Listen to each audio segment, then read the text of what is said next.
Anastasia, welcome to the Christians in Sport podcast. Thank you. You know the first question, it's rehearsed. Well, no, you're rehearsing with us, but you know what it is. Begin by telling us, what does it mean for you to have your sport and your faith connected, to play connected? Yes, I was thinking about this, and they're so connected, it's hard to talk about it. So I guess kind of became a Christian in my late teens, early 20s, and that was the time my rowing was taking off. And I guess rowing and my faith are the context that I've lived my life for the last sort of 10, 11 years. And it's quite hard to imagine any aspect of my life without rowing or without my faith. And so they're just there. And that's how I've been doing life. Well, frankly, that's pretty healthy. I can't but then say, tell us then about your journey to faith. Let's do that immediately, because if they're so inextricably linked. Tell us, if you don't mind, how that happened. Yes, I kind of grew up in a kind of nominally Christian home, if I'm honest. So we'd go to church occasionally, and I had my granny is a strong Christian, had her Christian relatives, and I never rejected the idea there was a God. I always thought I was a Christian. And then when I was getting confirmed as a teenager, because it was kind of what you do, I realized there was a lot more to it. And I wanted to know more about Jesus. I wanted to follow Jesus. And I guess that was happening around the age of 15, 16. And then going up to university, joining a church, then I started to learn what that looked like and what it actually meant. So you were here at Oxford, which is where we're recording. So you went straight to church. Would you say, what's the process there? Would you say, I think I probably had become a Christian when I arrived, or was it sometime later? How did it actually land? Yeah, I would say I was a Christian because I wanted to follow Jesus and I loved him, but I knew absolutely nothing about it. I distinctly remember being in a CU meeting and it occurring to me that people actually thought the Bible was true. So I had a long way to go, and I didn't understand the gospel, and I didn't understand the cross for quite a few years. But, the first Sunday in Oxford, I went along to church. I was excited. That was one of the things I was looking forward to about starting university was joining a church and learning more about what it meant to be a Christian. So that first year as a fresher here was pivotal in getting a few of the building blocks in place. Yeah, I'd definitely say so. Just learning what it meant to be a Christian. I didn't tell anyone that I didn't actually know anything. If anyone else is in my position, maybe that would be a word of advice, because I think everyone just assumes a fresher turning up on the first Sunday has got all the answers, but I certainly didn't. So it's just a period of discovering things, and I think it was more in my third year, more involved in the rowing, that I really kind of understood what it meant to be a Christian and why the cross was necessary. I think I've been fortunate to, I guess, have a lot of success in life and sport and academics, and I basically thought that's quite great. And it took me finding things harder to see that I wasn't great, that I was a sinner, and that I needed Jesus. And when I got that on my heart, rather than just knowing I needed forgiveness, but believing I needed it, then that was pretty pivotal. When you came up to Oxford, you were in the crew for the boat race as a fresher. Indeed, for the first 4 years. 4 years, you did 4 years, and you won them all. You won every boat race. And when I arrived today, I was thinking, wow, that's some stat, 4-0, only to discover that you did row last year at 22. So it's now 4-1. Let's put it like that. Give us a feel. This is recorded because of the boat race this month. Give us a feel of being in the boat race. Yes, it's incredible, and right up there with my kind of best rowing memories. It's important to remind people that when I came in 2013, the women didn't do the boat race in London. It wasn't on the television. We were the very first year to have any funding available. Before I arrived, it was funded by the athletes. So I came at an exciting time. So I remember there was a newspaper article just after I'd accepted my offer to Oxford, literally the next day, and I wasn't really sure what I'd done because it wasn't the strongest program. And that announced that the women would be doing the boat race in 2015 with the men, and that they would be properly funded as the men. And that was before I arrived. So I arrived at an awesome time, and that was from 2013 to 2015, a kind of 3-year build up to this moment that was significant in the world of British sport. The boat race is iconic. I often say to people, it's an opportunity you don't deserve, but you get to enjoy, your university athletes competing in front of millions of people. It's mad. But it's important that there are women doing that and that they're visible, and we got to be the first women to do that and the first women to win. I was rather hoping to ask you about it, because having done it, having been in it twice, and then to be right at the heart of it, describe the differences. Then you're now you're in the public arena, big time, on the television. Was it massively different from the first two? Yeah, like completely different.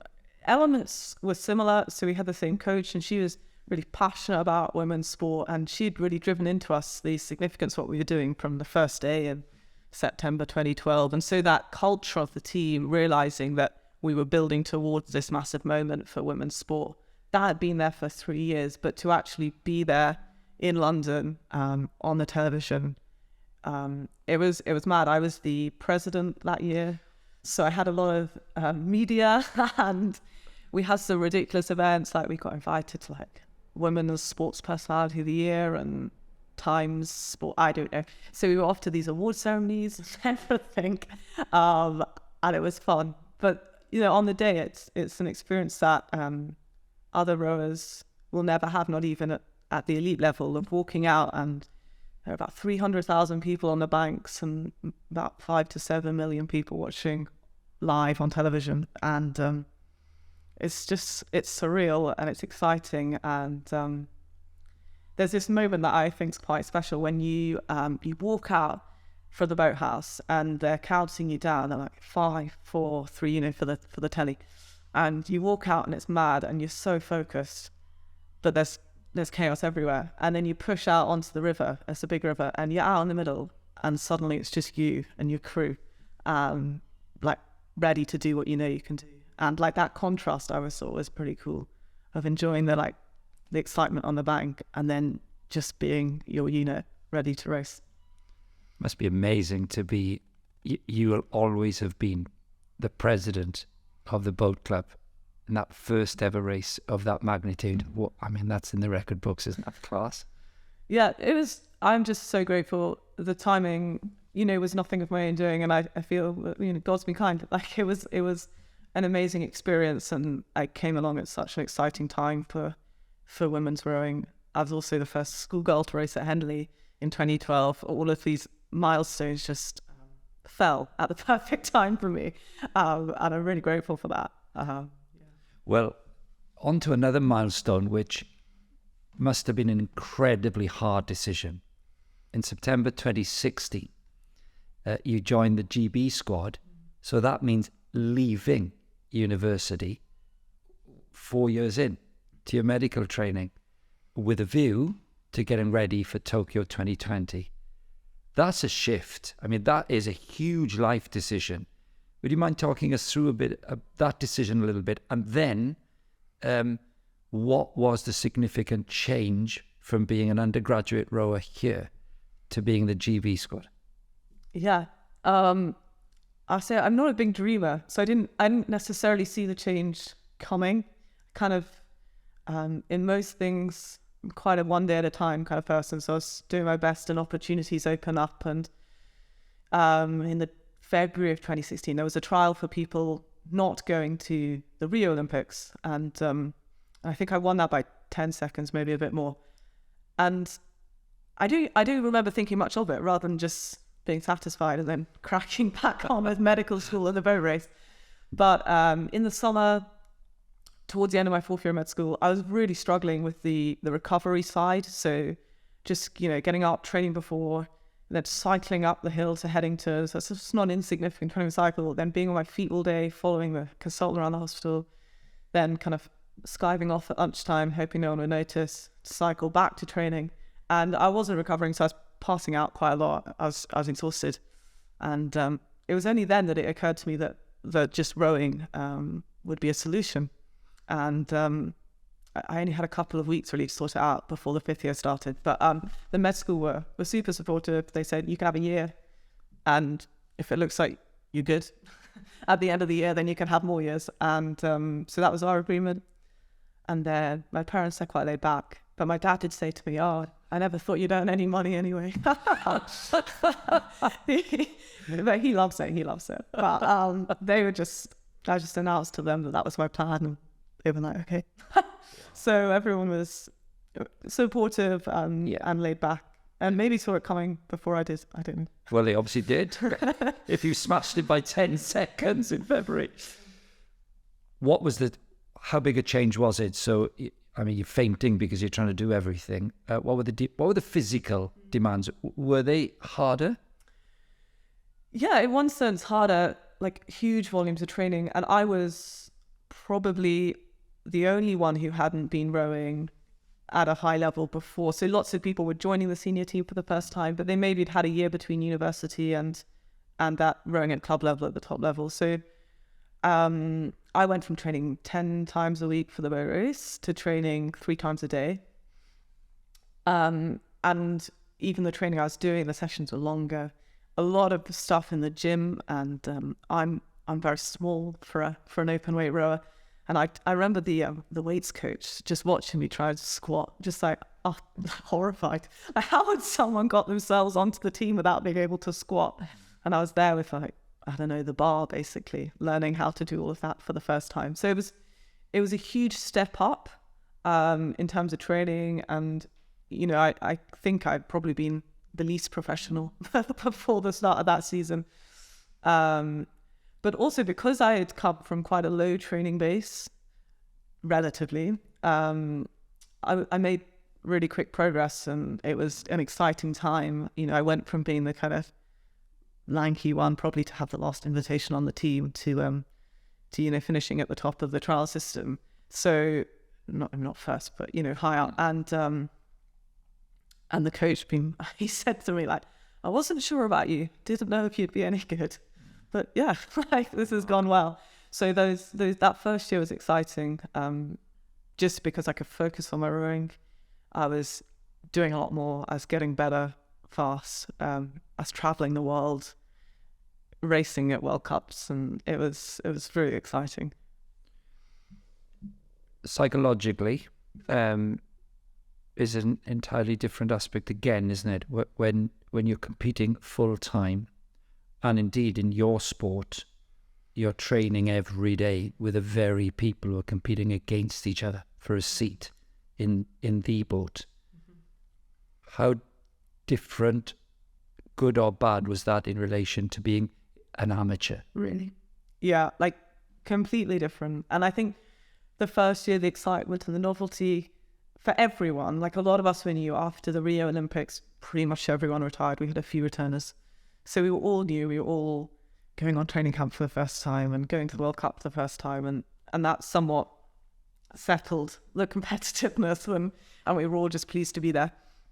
But over the next few years, it's intense, and just that constantly being compared, because it's not even like you have a trial every month or whatever. They were recording everything.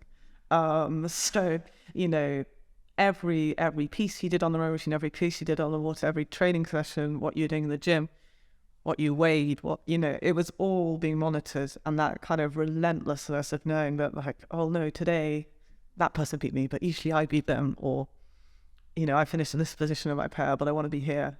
Even in training sessions, it was there just all the time. And it's tiring, really, really tiring. Can you escape that stress? Because for those who are in elite sport who are listening to us, pretty much all elite sport now is 24/7 monitored, physically for certain. Can you escape the stress? What mechanisms? I know it's a private question, so I don't need to know private answers, but what mechanisms does a person deploy to find some equilibrium here? So I think it's hard to escape, because when you're not at training, you're at home and you're recovering. and you're avoiding people who are ill, or you're getting ill, or you're thinking about what you eat, or you're not going to a wedding when everyone else is. And I think it is hard to escape, because if it's not the pressure to perform that you have at training, it's the pressure to be ready to perform or to recover. So I think it's hard to escape, honestly. There are times in the season where it's easier to escape, like, after selection has been finished, you're going into summer, you're going into the racing season, you have the pressure to perform in the race and you want your crew to be as good as possible, but you haven't got that individual pressure. I think it's more of a shared burden. I did a lot of my racing in an 8, and sure, we really want, and that's a slightly different pressure, a pressure to perform together rather than a pressure individually to perform against someone else. Yes. Let's go back to your faith and sport, the integration of them. Perhaps we can unpack how your faith was developing in this period, and what were the strengths of faith, and indeed what were the challenges of faith in Christ in this period in particular, second year maybe, second or third year at GB rowing. Yeah, it was important. And I guess it's like what you're preaching to yourself and what you're holding on to in your heart, they're not always the same, are they? But you can keep preaching truth and the gospel, and that your identity is secure in Christ, and that whatever happens, you are the same today, yesterday, tomorrow, and you won't be loved any less if you're injured, or if you don't perform, or if you get dropped, or if you win. You're the same. And it's hard to always hold on to that. And I think in the pressure in the moment and in the culture you're in, when few other people are holding on to that, can be tough. I was fortunate. God was kind in giving me Becky Moosbury. So she was another Christian on the team. We actually rowed the pair together and had a lot of success. And that was, you don't choose who you row the pair with. That was an incredibly special time. And we could, especially when we were racing internationally in the pair together, being able to pray before going up, getting on the water before going to race the World Cup or whatever was, or the World Champs, we're in the 8 together. It was a real privilege, and we were able to keep pointing each other to Jesus at different points in our Christian journey, but keep pointing each other back to it and reminding each other of what's true. So it was a huge help. But I think also at times I thought it kind of made it challenging, because I knew my identity wasn't in rowing. And sometimes if you're pursuing being the best in the world and you're trying to get to the Olympics, you always have to tell yourself it's everything, because it demands so much of you, and you have to make so many sacrifices, and you have to be so selfish. It's hard to justify if it doesn't actually matter in the grand scheme of things. And I found a bit of a tension there. I know the Christians' sport motto is, Romans 12, we're using our bodies for the glory of God. But sometimes I found it hard to be like, well, God cares and he loves me and he wants to see me use my body to use the gifts that he's given me. But when it was tough and becoming all consuming, I was like, but my identity is secure. So do I need to do this? So I think it made it harder for me to be single-minded, because as Christians, we're not called to be selfishly single-minded. And I think maybe if I'd been an elite athlete for longer, that's something I would have matured into, and really understanding how to be the very best athlete for the glory of God. But yeah, it was good. That's sorry, I jumped in on you then, but I could see you were pausing a bit. This is such a fresh conversation we're having. I would say any young person who's in a significant elite pathway, who has a faith, and indeed any senior professional who would have had longer than you at the sharp edge of being a pro, they'd all get what you've just said. I think I want to turn it a bit though and try different optics on it. Try looking at yourself if you hadn't been a Christian in this period. Yeah. And you could have pushed everything out of the way to do it. What would that have looked like? Yeah, I think it would have been rough. I think sometimes people look back on their elite careers with kind of rose-tinted spectacles.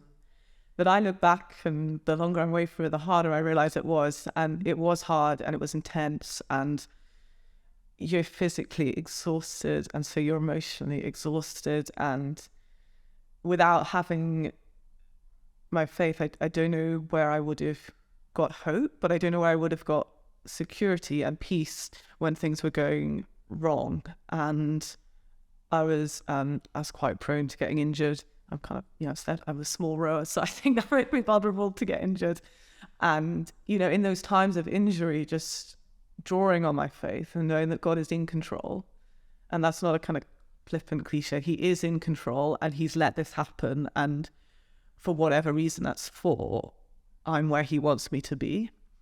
So I think certainly in the hard times, it was so important. And I think also in the times of pressure, Becky and I, we used to just say that, God's given us everything we need to fulfill his will today. And so that doesn't take any of the competitive nature. We need to squeeze every bit of talent out of us that he's given us, but we don't need more than he's given us. And I think that gave us real freedom to compete. And, we stepped up every time we raced. We kind of had a reputation for doing better maybe than people had thought. And I think that was from that knowledge that we had everything we needed to do his will. We needed to use it all, but we didn't need anything more. So I think that helped me manage the burden of racing. And without the rowing, I think that my faith would look different, because it was, I was in the furnace. It was tough. It really was. And seeing how the Lord showed me my brokenness at times, but also helped me learn to depend on him and to learn his truths and share my faith. It's hard to imagine that he would have been able to grow my faith so much in a different context without that intensity. And that's a double-edged sword now that I'm not in that intensity. But yeah. Yeah. And of course, you'll find a way to mature your faith in your current life circumstances.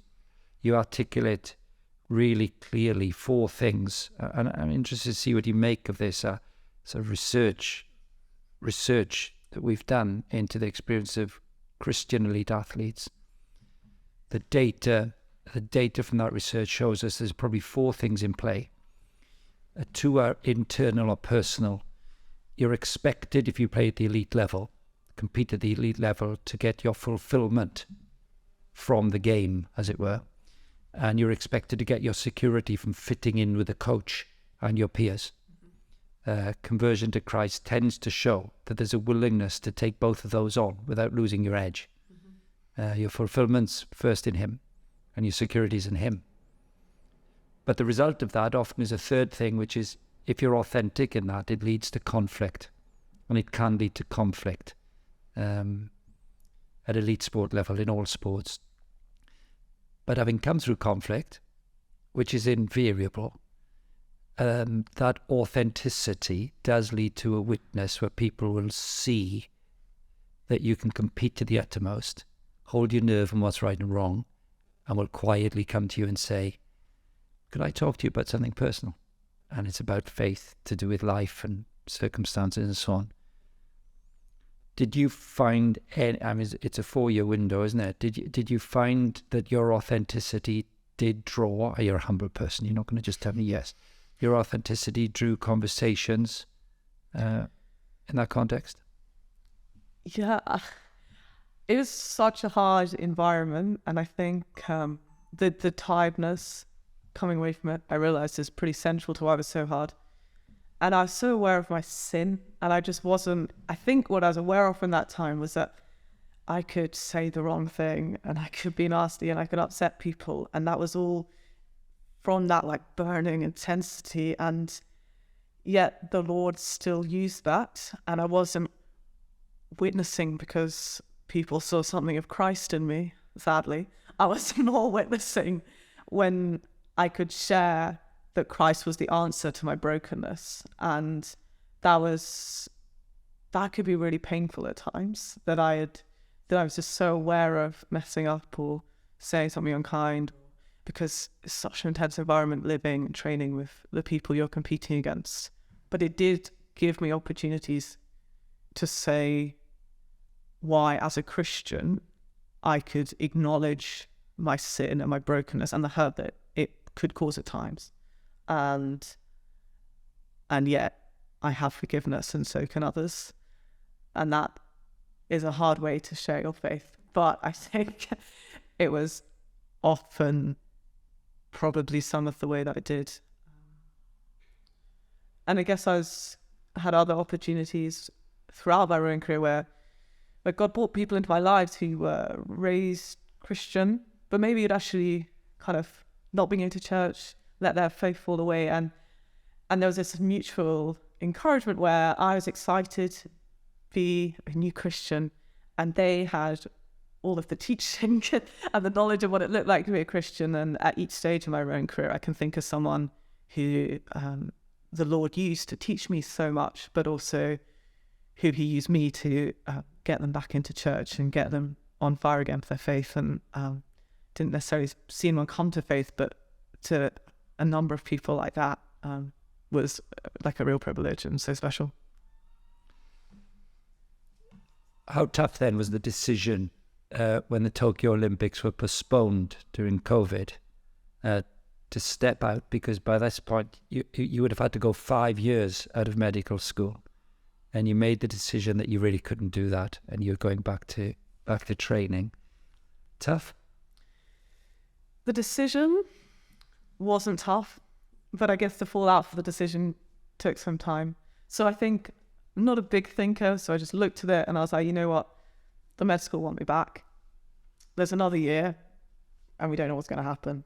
And honestly, I was burnt out, and I wasn't the only one to step away from the team at that time. A number of women did, and it just wasn't worth it for me. It just wasn't worth it. I absolutely love rowing. I have no regrets, but I didn't have another year of that intensity and that lifestyle in me just to go to the Olympics. And that sounds like a strange thing to say, but I was really satisfied with how I competed. The very last thing I did was the Olympic trials in 2020. I came third with a broken foot with Becky, the Christian. And I'm happy on a kind of physical level that actually, sure, if I carried on rowing, I'd get better. I was only, I think, 26. Was I don't know, 28. I don't know. I was 26. I'm sure I had many more years of improving, but I was happy with the level I'd got to and the performance I'd put down at that final test. And I'd had amazing experiences. Like, those 4 years had been tough, but I had traveled the world. I'd competed at World Championships and European Championships. I'd done the sport I love all day, every day. And I'd met great friends and had people invest in me. I don't think there's any other place in the world where like so much money and time is being spent on making you as good as you can be at something. And I felt like I'd experienced all of that. The only thing I hadn't done was the actual Olympics, but I didn't think that they were worth it for me in that moment when I had a few more months left in me, not 15 more months left in me. So kind of weighing that up, and the fact that the med school weren't that excited by me having a 5th year out, it was quite a straightforward decision actually, not to carry on. But that doesn't mean there wasn't grief at letting go of that goal I'd had, a sense that I had failed. Like, you spend 4 years training to go to the Olympics. That's what it's about, let's be honest. There are other races along the way, but I'm not an Olympian. And that question comes up all the time now. It's, I don't know, I'm 29, I'm a bit older to be a first year doctor. What were you doing? Did you do another degree? No, I didn't do another degree. I rowed. Oh, right. Did you do it professionally? And you get that. Oh, did you go to the Olympics? No, I didn't go to the Olympics. And that's hard. Like, I would prefer to say yes, I did. And I finished with this medal, but that's not the reality. And so there was a time of processing that and moving on. But I think, honestly, my faith has allowed me to do that probably easier than a lot of my peers. because my identity is secure and the Lord is sovereign and this is his will for my life and I had everything I need in him. I didn't need the Olympics to make me complete, and so it was kind of okay. That doesn't mean that I tuned in to watch the Olympics in 2021. I didn't. That we were summer without phone signal camping, and that was the best way to deal with it. But I don't have any regrets about making the decision, and I'm content with how things left. This is a class interview. I'm telling you now, it's a class interview because there's at least two levels of which is absolutely top draw. For those very few people in our world who get to be pro athletes, everyone's got a version of this story. Because, of course, you know what happens. People then say, did you go to the Olympics? How did you do? And then if it's not what you wanted, it's not good enough. There's always the next thing. And so actually what really matters is faithfulness to your vocation at any time and contentment. And contentment that you know that you're more than it, more than a rower. So this will be very inspirational to so many people on different levels. How did church, going to church, play any part in those 4 intensive years for you? Yeah, it has to be flexible. Like in the British team, we were away 100 days a year. So that's a lot of Sundays. But it was a commitment. And actually way back from when I became a Christian or started coming to church at the beginning of university, the Bible study was just a non-negotiable. I was there. And no matter how busy I was, it was a commitment I had each week and I would be there. And that was great. And church itself on a Sunday, we had evening services where I go to church, and so I'd go to the evening service because I'd be training during the day when I was at university. And that looked a bit different. The other students went to a service earlier in the day. And so I had a slightly different community, but that was when I could go. So I guess it was making a commitment and just sticking to that commitment. And I'm not a super black and white person, but that was quite black and white. It was like, you go. And then, when I joined the national team full time, I actually had a few more Sundays. We still trained some Sundays, but usually we'd be back. It was just one session. So if I was in the UK, I had Sundays off, which was nice. That was my first time having Sundays off, so I enjoyed that. And then when we were overseas, it was just trying to make time to look at the Bible, to listen to a talk, maybe listen to some Christian music. If I was with other Christians, there was another Christian on the team, we might look at the Bible together and just try and have church, just the two of us meeting together, and churches where Christians meet together. And that's not a substitute for actually going to church and hearing the teaching and being part of a big church family. But when you're away, it is still church. And so we used to train on training camps 2 full days, 1 half day on repeat for 2 weeks or 2.5 weeks. And so those half days were just my time to check in and look at the Bible with someone else and listen to some Christian music. Training camps are tough, you're room sharing, so you haven't really got your own space. And so I'd often go for walks and just listen to a talk or listen to some Christian music. And I was able to keep serving, I think, every year. So I was able to work with the students, and then we did English language ministry, and that takes some flexibility from the church as well, and I was supported by them. I couldn't be there every week at the student Bible study because I wasn't in the country, but just allowing me to still serve and grow through that service, despite the fact that I couldn't make a commitment and I was going to be on and off, and my church family understanding that was really helpful too. And Debbie Flood and you are old friends, I dare say now. What was the relationship with Christians in sport in this whole period? Yes, I think it was like some time one very season when I was just worn down, turned up at church crying that the student worker a lady called Sharon Mack was like, this girl needs Christians in sport. So that's when she put me in touch with Debbie. So I started meeting with Debbie when I was still a student. So I was doing like age group stuff, like under 23 stuff for the GB and boat races. And we started meeting together. And that was just really helpful to have someone who gets it, because actually the intensity of the world elite sports, especially, dare I say, rowing, like the amount of training we do, it's absolutely relentless. And people, frankly, just don't get it in the church. They would love to, but they don't. And having someone who did get it and would get it when I was struggling and knew exactly what the trials were that I was going through, and could in that still point me back to Jesus and not belittle it, be like, yeah, this is tough, like this injury is really tough, or this selection period you're going through is really hard, but then pray about it and point me to Jesus was really helpful. And it was also, I think one of the things I struggled with at church was that I was the rower, and yet as a Christian I was being told that my identity wasn't in rowing.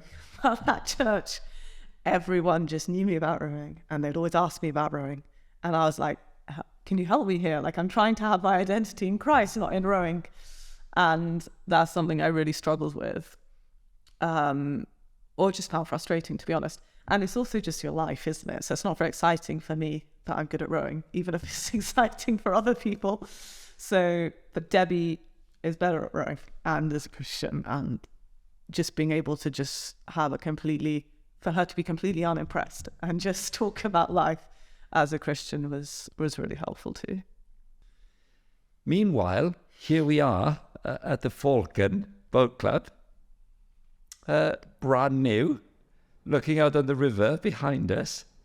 It's not even finished. And you've got us in here for the interview. What are you doing here? Yeah, I'm somewhat unusual, I think, in that I do love rowing. If it were just rowing, I would have carried on forever, but there's careers and families and all sorts of other things. And so, yeah, the first thing I did was, I returned to Oxford to finish my medical degree, and I took a year out of rowing. I still rowed. I'd go down to my club, Leander, and just sob in on a Saturday, and that was good fun. But I didn't do too much rowing. I thought I should probably focus on trying to remember all of the medicine I'd obviously forgotten over the previous 4 years. So I took a year out, but then I knew I wouldn't stay away for long. So I thought, well, final year of med school, why not? One more boat race. And coming at it from a completely different angle, because I guess I'd come in as a fresher. I was 18 when I first joined the boat race team, and there I was, 28, married, having I had a kind of career as an elite athlete, very much the kind of mum on the team. And it was a special experience. I went back for a few reasons. Oxford had lost for a long time, and in my pride I thought, well, maybe I can get them back onto a winning streak, which I didn't. But also because I wanted to finish my rowing, and I think that was one of the hard things about COVID, was that I left the boathouse on that day of Olympic trials, like over the moon. I'd just come third us, and that was it. I never went back, other than to get my stuff like 3 months later. And so that sense that I never finished, that I never knew if I'd done my last test on the rowing machine. I hadn't known I'd done my last serious race. I felt like I wanted to finish and know I was finishing. And the final thing was I didn't want to give back. I learned a lot and really benefited from older athletes on the team when I was a boat race rower, a younger one. And so I just thought, well, maybe I can share some wisdom, some experience. So, and I love rowing. So that was quite fun. I really enjoyed going back. It was nice. I didn't really feel like I was under any pressure. So it's just back to looking forward to finishing my day in the hospital, or, well, not finishing it, skiving off at lunchtime to go rowing was good fun. And then I went away after the boat race. So I'd finished my exams already. And my husband and I went to Kenya on a mission trip. So I worked in a hospital. But the first day we got back from that, I was down at Falcon joining up. In fact, I think I sent an email while that's still there, because rowing is always going to be part of my life, and it's been great. I thought I was going to just use it to keep my boat, do some single sculling. I was like, I won't be rowing with people at Falcon because I'm arrogant. But after about 3 weeks, some older ladies, they've got a master's quad going, and they invited me to join. And so we train and we race in the 40 to 45-year-olds category. That's our average age. You're in with the 40-somethings. And it's great fun. So yeah, I'm back. This is still my happy place. Like, there's nothing more special to me than being on the water. Actually, we were doing a Bible study on Micah last week, and there's that scene where sitting under the fig tree, and that vision of paradise. And I was encouraging people to think about, well, what does that look like for you? And the closest thing we have on earth for me is being out on the river with the sun out. So yeah, you'll never drag me off the river. That is a great place to finish our interview, isn't it? Anastasia, thanks very much. Brilliant. Thank you very much.